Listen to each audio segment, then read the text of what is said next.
Jai Shri Mataji.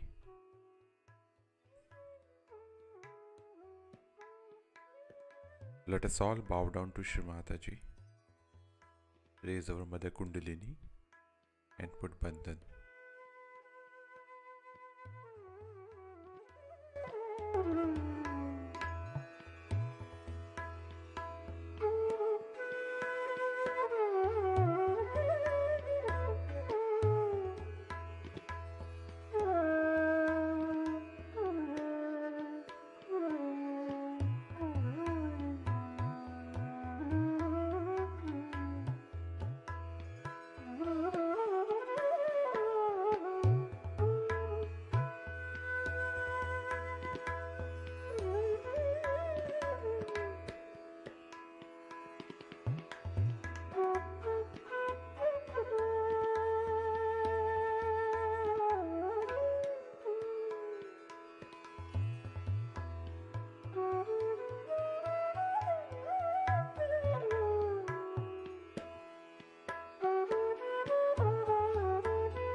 Shri Ganesh Mantra.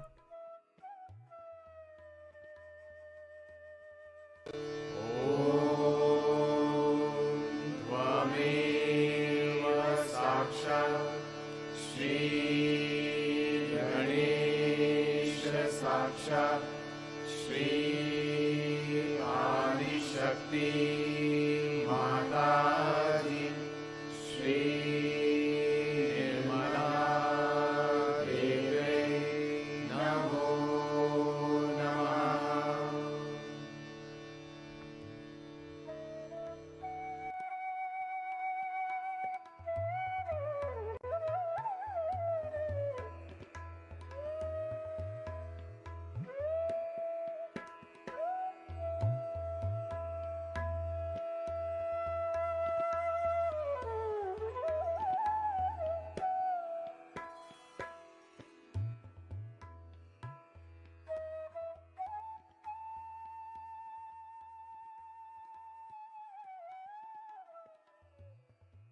Let us now listen to Shri Mataji's speech.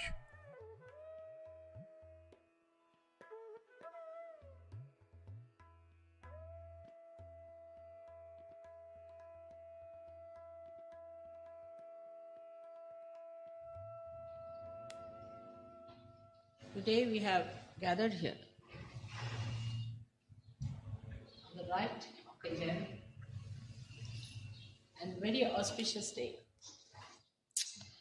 to worship Sri Ganesh. Sri Ganesha is the first deity that was created so that the whole universe is filled with auspiciousness, with peace, bliss, and spirituality.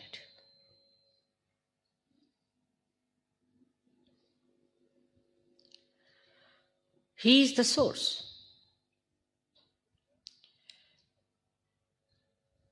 He is the source of spirituality. As a result of that, all other things follow. Like when it rains and is windy, you feel the coolness in the atmosphere. In the same way, when Sri Ganesha emits his power, we feel all these three things within and without. But it has been so unfortunate, especially in the West, that the most important, fundamental deity has been completely not only neglected, but insulted and crucified. So today, though I did not want to say anything to upset you people, but I must tell you that worshipping Sri Ganesha means there has to be a thorough cleansing within you. When you worship Sri Ganesha, keep your mind clean, keep your heart clean, keep your being clean. No thoughts of lust and greed should come up.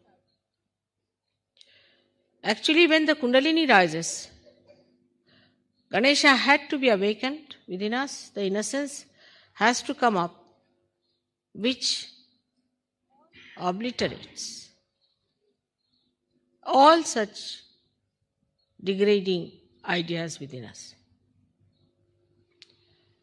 If ascent has to be achieved, we have to understand that we have to mature.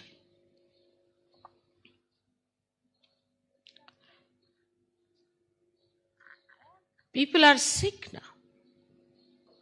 All over the Western life, one feels they are sick. Sick because they have never recognized Sri Ganesh.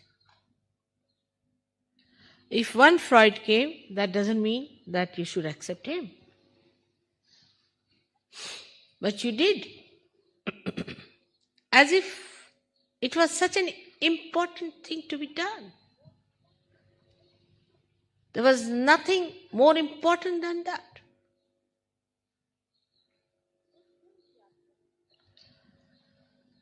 So today we are faced with our power of ascent and the power of conditionings we have had.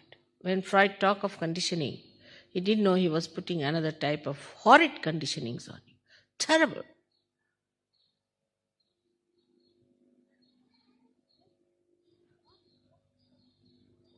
Sex is not important for human beings at all. Is not at all important. It is only when you want to have children, actually a human being who is of the highest level will indulge into a sex. The lure, the romance, this nonsense and all that doesn't exist in a pure mind. It's all a human creation.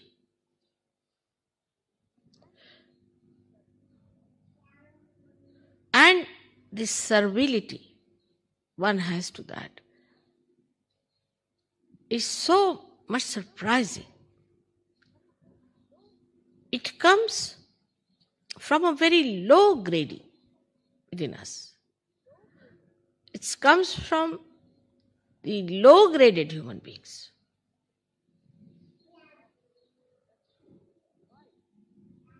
That one becomes servile to it.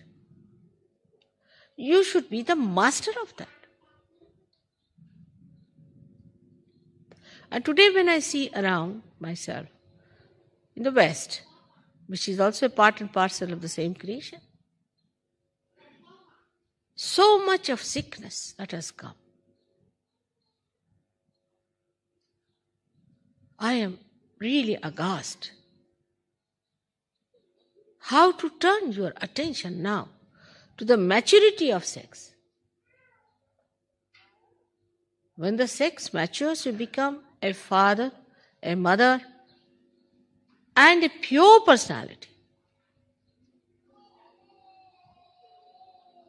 When you hear about a 90-year-old woman marrying a 19-year-old boy, you just don't understand. This is what sort of a society it has been created in this world. This kind of a stupid behavior. We have to mature ourselves. That doesn't mean I'm saying austerity at young age. That doesn't mean that. Another absurdity is that. But of course you must mature. You need a tapasya for that. Unimportant thing when become important, and such an important thing that they're just like anything that we have, like we have hair. Even if you lose hair, it means something. But if you lose sex, what's wrong with it? It's very good riddance of bad rubbish. Such a waste of energy.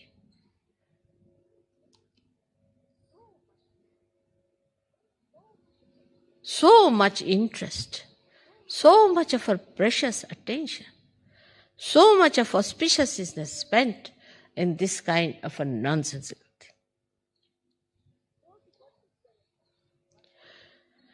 So to worship Ganesha, one has to understand we have to mature. Maturity has to come within us. We have to go deeper within ourselves. Our attention has to go deeper within ourselves, spontaneously. How do we achieve the depth if we are still like worms?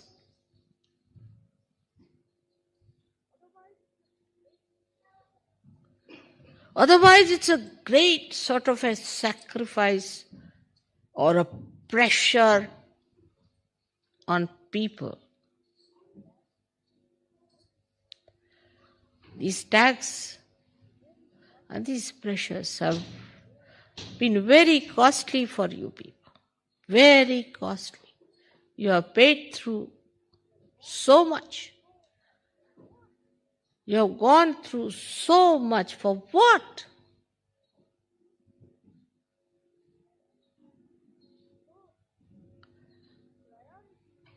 So, the priorities have to change if Sri Ganesha is to be worshipped. What are we worshipping today is the innocence within us.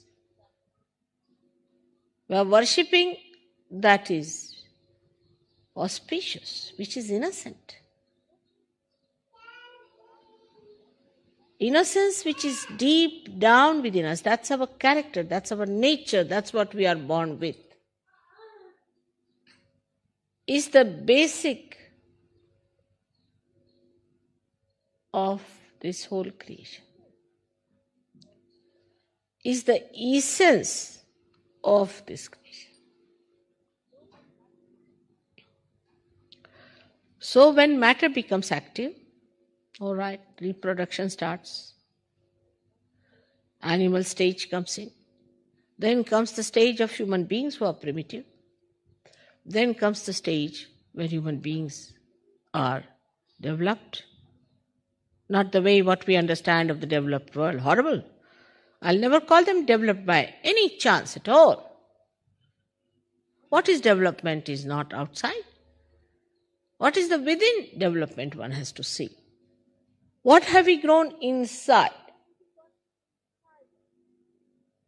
What have we got inside ourselves? Anything that grows big is plastic of that kind. The one which hasn't got any inner power grown. Say, for example, I give you a mango. I said, all right, now you eat it. And you see it just has the cover and nothing inside it. What will you eat? Will you eat that plastic? Anything that grown like that is plastic, is dead. What is the substance inside? Let's see. What is our substance within ourselves? This is what Christ preached. morality point.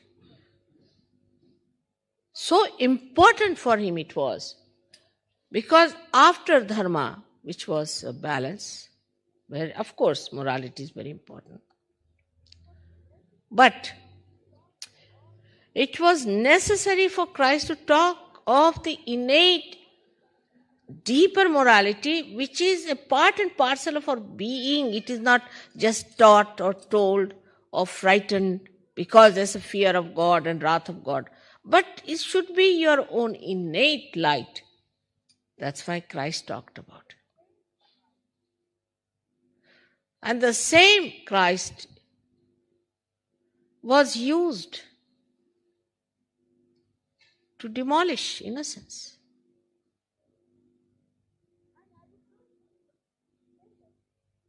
And I would not say that people were not born. Freud was not the only person who was born. The other day I went to Prado in Spain, and I saw paintings after paintings of the hell. And all these modern times we see those lanky-pankies going around without clothes, sort of people were shown with all kind of funny things, stupid things they were doing. This was Bosch. I was surprised, a German, Bosch, who showed all this nonsense there very clearly. Way to hell, then the attack of the death, all these things. I mean, he was quite a recent person. If you call Blake as a madcap, so what about Bosch? Everybody is a madcap except for the stupid, useless people. So much warning has come for us. For example, we can say since long, we know about hell. Mahavira, of all the persons, wrote so clearly about hell. This is hell.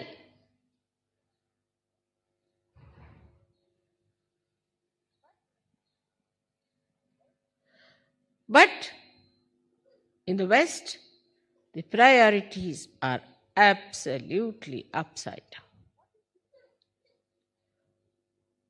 What is your power? Just think of it. Think within yourself. Is it mental power? That's important.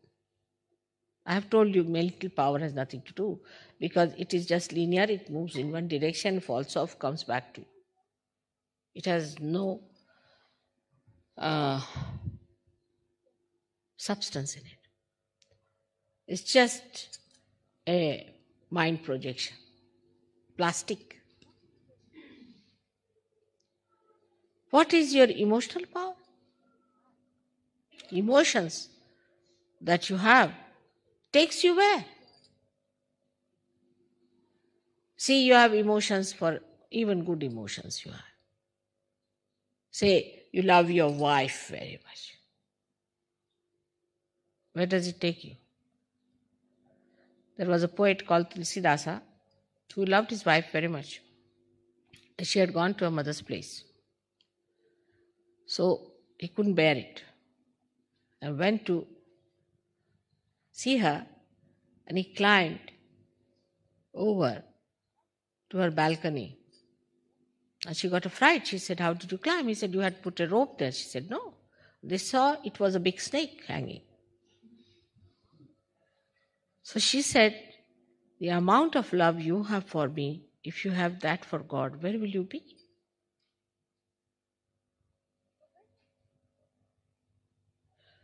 So where does these emotions take you? To frustration, to unhappiness, to our destruction. The mental power gives you a horrible thing called ego, which destroys others. And the emotional power gives you nothing but crying, weeping, and always feeling unhappy. Oh, I have done so much of emotional investment on such and such person, and what did I get?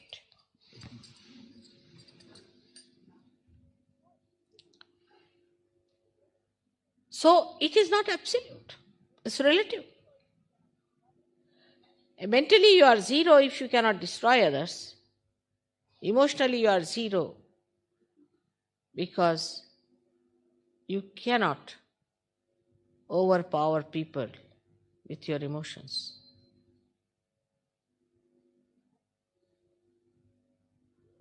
So what is your power? Where does your power lie? It lies in the spirit. But even before the spirit is achieved, what is your power?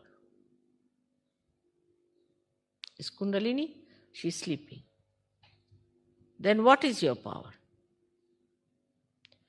Is your chastity. If a man is chaste temperament he has, and he stands up in his chastity, it acts. It works.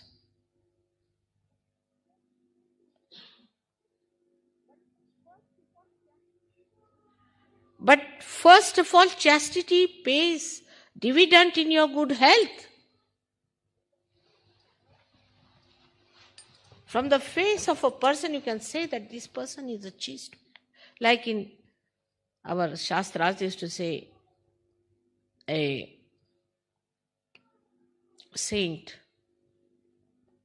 or a brahmachari, the one who has never had sex in life, always shining on his face. And as we say that the greatest brahmachari was Sri Krishna, who has so many wives.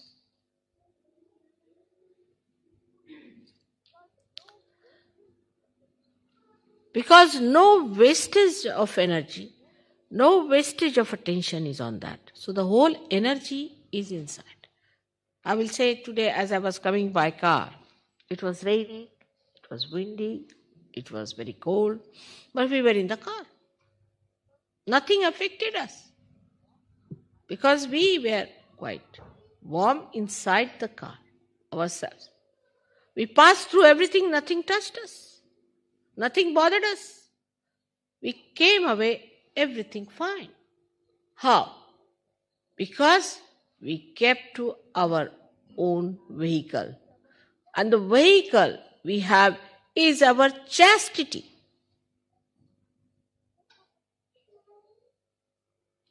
We are so particular that others must respect us.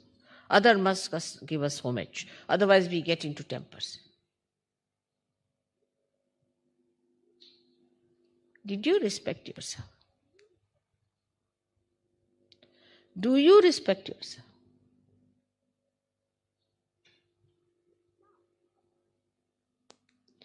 It sounds sometimes to people in the West that Mother is very trying to preach about Indian culture. Many people think that.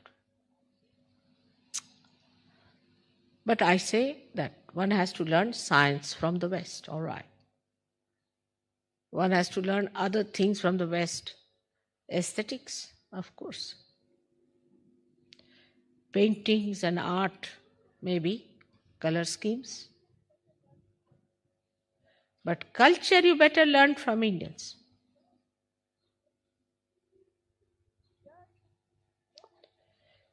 There's dearth of culture, no culture at all, I find.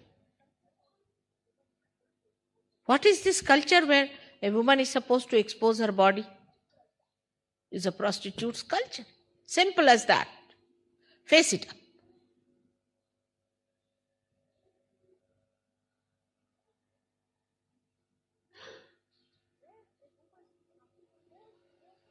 Where a woman is not supposed to respect her private parts is no culture whatsoever in the aesthetics of the divine.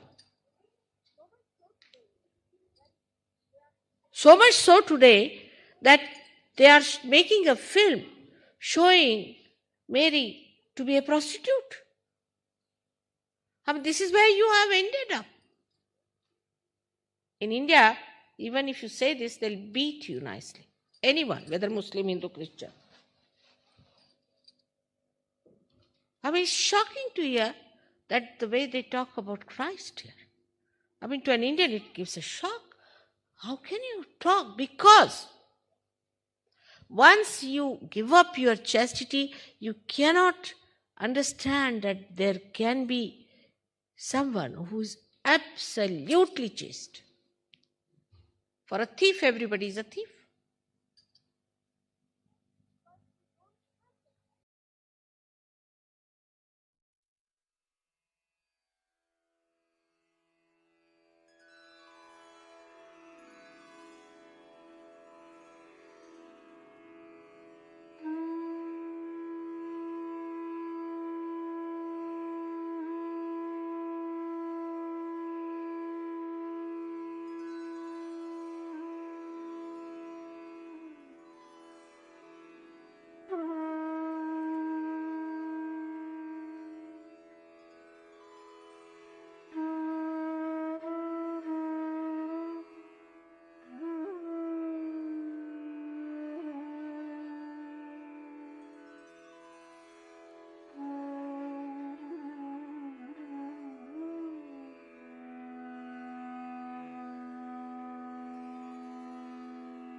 Mahamantras.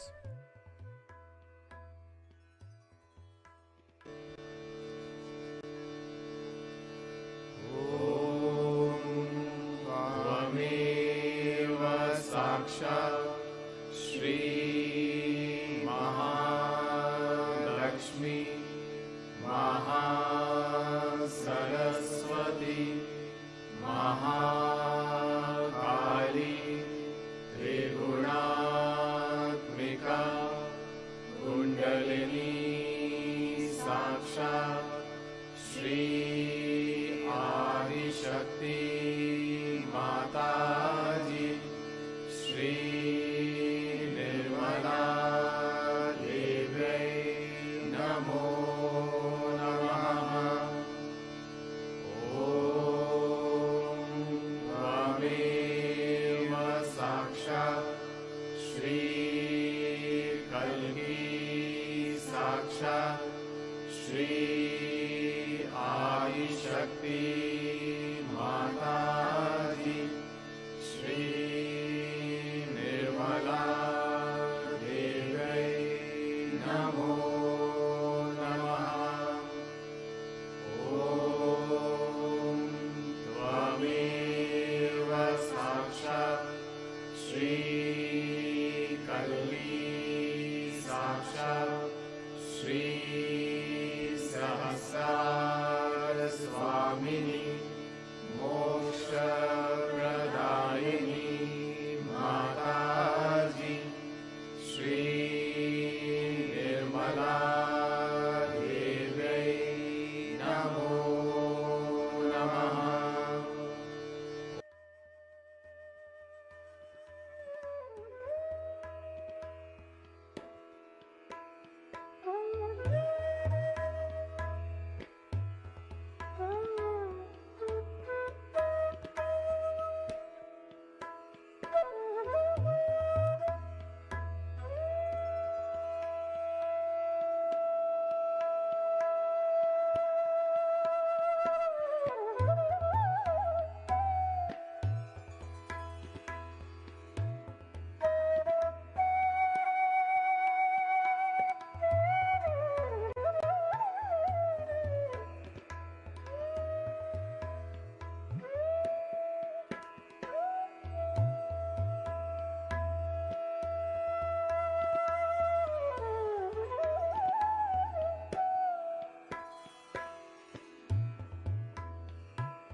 Thank you, Shri Mataji, for this beautiful morning meditation. Let us all bow down to Shri Mataji, raise our Mother Kundalini, and put Bandhan.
We will continue with our morning meditation tomorrow morning, same time.